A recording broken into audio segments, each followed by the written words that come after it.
This is Orlando Sentinel Now. Hello, it's Wednesday, February 9th. Rich Pope here with Chris Fluker and Matt Palm, and today we're going to talk about Black History Month, an arts group giving some good offerings on how to celebrate. Also, we're going to go to Florida legislature and some bad ideas being tossed around. We'll find out what it is, but we're going to start here with Matt Palm. So Matt, February, Black History Month, good time to celebrate, and arts groups are doing that this month with a lot of offerings. Tell us about them. Yeah, there's really a lot of choice this month. If you're interested in commemorating Black History Month, learning something about culture, learning something about history, learning something about entertainment, I mean, there's just options everywhere. And it's interesting, Rich, that this year, more than ever, it's across all sort of the arts genres. We have plays, we have concerts, we have dance programs. So there's a lot. Some of the things are already going on. You may have seen me write about Travelin'. It's a show at Winter Park Playhouse. It's set in Harlem in the 1930s. It's a fun romantic comedy. It uses music by a great Black composer of the era. And it also tells you a little bit about the Pullman Porter program, something I never knew. That was a program on the Pullman trains where a lot of Black people were hired as the porters to carry luggage, to be, room attendants on the sleeper cars. And it gave Black people some of the chance to make money, to become upwardly mobile, to get some money in their pockets, and was a real game changer for a lot of poor Black people, helping move them more into the middle class. This play is not really about that, but the characters have experienced that. And the train motif just adds to the fun of it. Another play over at Orlando Rep, which is for children, is called Three Little Birds. It uses the music of Bob Marley, if you can believe that. It's a reggae play, and it's set in Jamaica, and tells, the story of Jamaica's Black people, and of course the music and the rhythm traditions that they have brought to this country and inspired everywhere. So some good stuff right there that's already happening before I even tell you about what's coming up. Well, let's get to what's going on. I'm looking through your list. Something that jump out. This playwrights roundtable. That sounds pretty cool. Is this kind of like a look behind the curtain kind of thing, or how does this work? The Playwrights Roundtable is a local group. It's been around for quite a while. They specialize in helping writers develop their craft. That's why it's a roundtable. The writers meet, they share their ideas, they look at each other's work, and they write short plays. The plays are usually no longer than 10 to 15 minutes. So they're little snippets of life. They can be very funny. Sometimes they're very serious, but it's something that, gets in, makes its point, and gets out. This is the first time they've ever done a Black History Month showcase program in which all the plays are going to be by Black writers. And several of them, if not all of them, focus on topics about the Black experience. One that caught my eye, just because we're a Disney town, is called Tiana. It's actually set in Disneyland in California, not one of our Disney parks, but it's about a mother who's recently out of jail trying to reconnect with her estranged teenage son. And a day at Disneyland she thinks will do the trick. And we see how their relationship develops, or what happens with their relationship in this meeting at Disneyland. And Tiana, of course, in case you have never somehow seen the movie, is the name of the Disney princess from The Princess and the Frog, and was Disney's first African-American princess. Right. Another one that jumped up on this list, and I just find this interesting. It's The Promised Land, and I think what caught me was it's free and it's at Steinmetz Hall, which is kind of like this win-win, especially if you haven't had a chance to go check it out. Right. I kind of wonder how many people will show up just to see Steinmetz Hall for free. But it's an amazing array of choral organizations. This is a concert. It's put on by the city's Martin Luther King Commission, who every year does a concert honoring Dr. King. Now, of course, Martin Luther King Day was actually at the end of last month, but what with Steinmetz being so new and the scheduling and COVID concerns and all sorts of things, the concert kind of got pushed back, but now it falls in Black History Month, which is also appropriate. And you can see choral groups from all around the region singing marvelous music. That's great. And then this one too, famed Alvin Ailey American Dance Theater. This one obviously is pretty much top of the list, I would assume. Yeah, I mean, the Alvin Ailey Dance Theater is world class, and literally, I mean, they've performed all over the world. They do top work. They have been to Central Florida a number of times. They've become really a favorite here. They're actually here 2 nights this year, 2 performances. They are also in Steinmetz Hall. They are not free, however. They have a lot of travel expenses.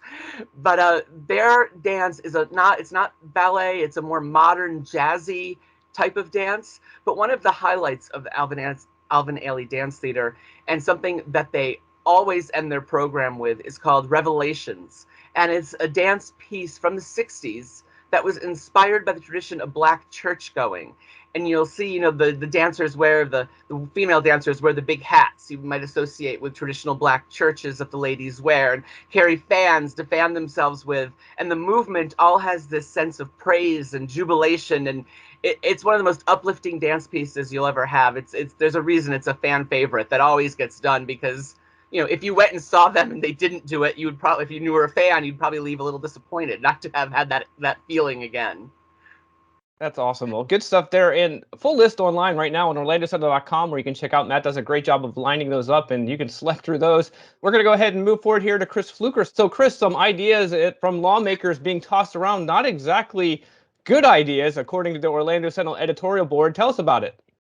Well, there are several bills that would hide public records. Some of them are old reliables that look like they might actually pass this year.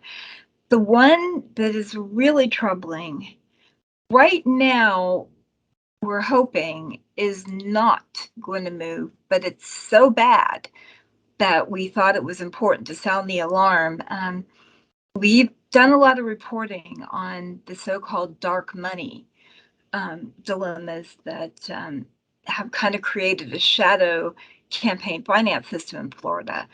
And the bill that we're most concerned about would make the donors, allow donors to be secret.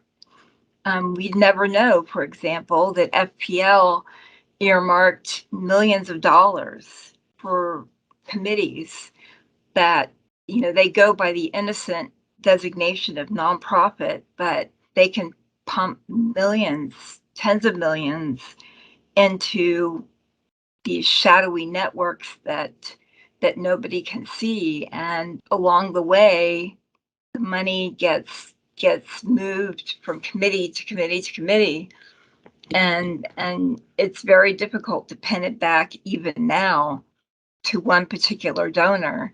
And this would render those donors essentially invisible from the start. So that's obviously a big problem.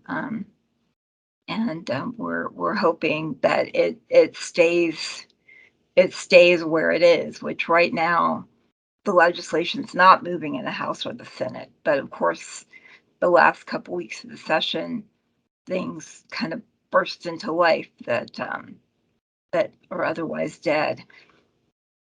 So Yeah, I think the concerning thing too is this idea that if big corporations are infusing a lot of money into legislators and legislation, that it's no strings attached. I mean, essentially they're going to want something for it at some point. And I know columns have happened about this, as far as if you look at legislation for this year and what's on tap, typically it's not essentially what the Florida people want. It's more so what the donors have essentially pushed to the top. And that's a big concern in the state. Yeah. And the other question is, when you ask what do they want, the other question is, what are they already getting that people don't realize? And even if you take this bill and assume that it might not move, there are other bills that are moving that kind of cloak information that people right now are very used to getting, like accident reports from cases where there are injuries. There's legislation moving that would make those secret. And there's also legislation that is very close to passage that would hide the very high stakes hiring of university presidents, which are some of the best paid jobs in state government. And this would keep that secret until it's almost really too late for the public to weigh in on the potential nominees. Now, a lot of these jobs are really desirable to former legislators, so it's something that people really need to keep keeping an eye on. All right. Well, a column is up right now on orlandosentinel.com. You can read on that one and consider it. Appreciate that. All right. Well, we're going to go ahead and push pause for today. Appreciate you being with us. Go ahead and go to orlandosentinel.com/subscribe and become a subscriber. We appreciate your support. But for us, we're going to call it quits. Until next time, I'm Rich, Matt, and Chris. Everyone have a great day. We'll see you tomorrow. Take care. Watch Orlando Sentinel Now live every weekday at noon on our Facebook page and on orlandosentinel.com.